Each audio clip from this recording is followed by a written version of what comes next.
foi traficado os indígenas, na época, do estado de Goiás.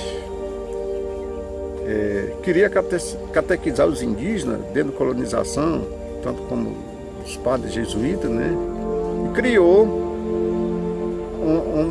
uma portaria de carregar as crianças indígenas para Goiás e centralizava em Goiás e em Conceição do Araguaia. Tinha uma navegação que carregava criança pelo rio, né? Diz que até hoje parece que esse caverna de uma navegação encontra, parece que em cidade de Buridina. Aí tinha uma moça em Goiás, a namorada morava em outra cidade, em Minas, em São Paulo mais ou menos. Aí pegava a carta do namorado, né?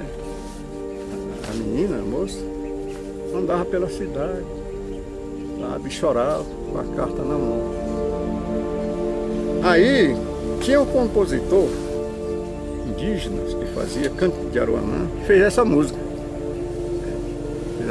Aí canta assim: Guaribirequeira, leriqueira, guaribirequeira, leriqueira, ijonreque na reira, bedile, taunariaremu, do comum arre, hanaide marobureremu, uale marobureremu, letra de lerequeiro. Era que arriba do tateva tavanari verere ao bobere ai buru na mate de buru no terreno do como a rei de mano burere com a le mano burere letra de lerequeiro. Essa é a música.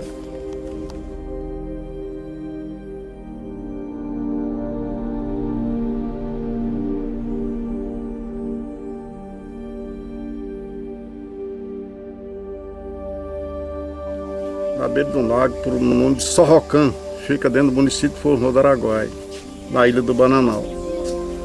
Aí, a nossa comida tradicional são peixe, tartaruga e pirarucu.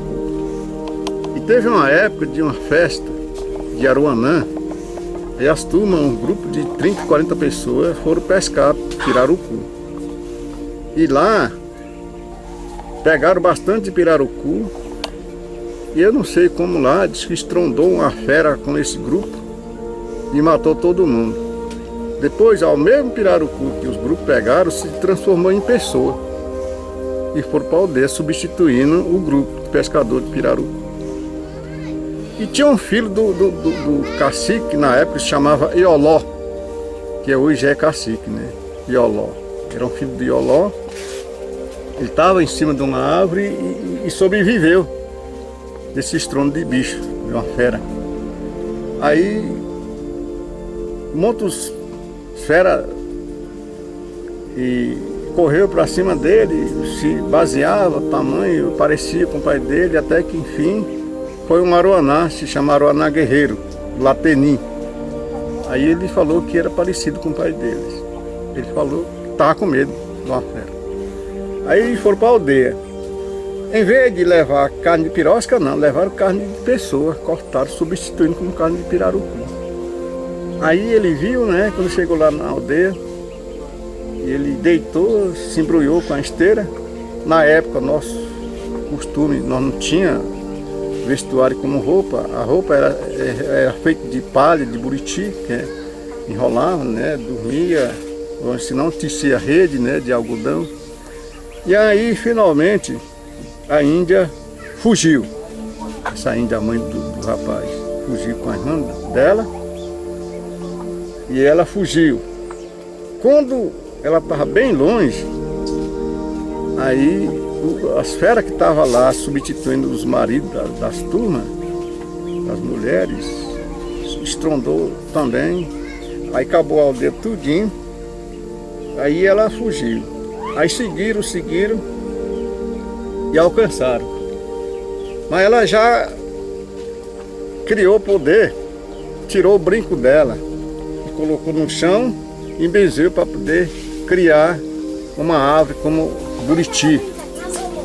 Aí essa árvore, o pé de buriti cresceu muito alto e muitos peixes, os pés diz que era bem fininho, queria cortar com dente. Então muitos peixes hoje que não tem dente, é a tentação de cortar os pés de buriti. Aí muitos deles não quiseram entrar nessa briga, como a piranha, essa espécie de piranha, né? Aí foram embora e secou o rio. Secou o rio e ela tinha um filho com mais ou menos 3 anos de idade. Aí secou o rio e aí ele não sobreviveu. Morreu de sede e falou pro filho dele, digo, ó, será a tua morte, meu filho, mas você vai se transformar numa ave. E aí ele saiu a alma dele como uma ave.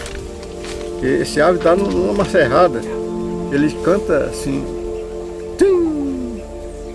Aí descendo, e ela estava gestante, ainda estava gestante. E a outra irmã dela era moça, já mais ou menos 12, 13 anos de idade. E com a pintura toda corporal de genipapo, né? Estava em festa de Aruanã. Aí foi descendo e ela estava gestante, com mais ou menos 5, 6 meses gestantes. De dentro da barriga dela, os meninos falavam para poder tirar flor, sabe? Aí ela foi tirando as flores, tá? Até que um dia ela se enjoou de tirar flor. Ela falou assim, ó menino, a criança pega os brinquedos depois quando nasce. Você ainda nem nasceu, tá pegando flor. E aí o criança zangou, né? Fezou lá. E foi pegando o caminho e ela perguntou, onde é o caminho certo, meu filho? Entrou no caminho e chegou numa véia. E essa véia se transformava em onça. E matava, era canibal. Comia carne também de pessoa. Aí chegou lá, as duas índias. Aí a véia, a índia, oh, mas minha filha, você é tão bonito, como é que vocês se pintaram de tão cor, tão bonito? Aí já vem a maldade dessas duas índias. Digo, minha tia, nós se pinta num fogo, numa varedão de quintura de fogo. Mas me pinta, minha filha. Aí fizeram um fogo assim, fizeram um giral e pegaram a véia e botaram dentro de um giral e seguraram até a véia morrer dentro do giral. Aí olhasse, rapaz, podia nós ver essa barriga dessa racharam a barriga da Índia, dava gorda a Índia, banho. Tiraram o banho e apuraram a banha. E aí botaram numa vasilha de cerâmica, de barro, tá, e tamparam. Aí seguiram a viagem. Chegou no meio do caminho a Índia mais nova, ela viu que estava bonita a gordura da Índia. Aí ela falou assim, pô, mano, esqueci minhas coisas lá, não sei o que tal. Aí ela voltou. Então ela provou com um pontinho de dedo. Estava gostoso a banha, gordura. Aí voltou de novo, seguiu. Mais tarde, opa, ficou meus treinos de novo lá. Aí ela desconfiou, a irmã dela mais velha desconfiou. Minha irmã, vai lá, mas não entra naquela banha da Índia não. Aí ela pegou já com a mão cheia e bebeu. Aí com pouco ela escutou a onça, já vinha esturrando, como onça já, transformou em onça, em animal, onça pintada. Ela subiu numa árvore assim e chegou lá e ela falou assim, minha irmã, você controla a tua vida, se esconde do lugar mais sujo, não vai de uma vez no teu adversário, mas se for ferido, vai se defender, ou se não, como for recanteado, vai como faz sua defesa. Por isso que a onça não vai de uma vez na pessoa. Isso é a história da onça.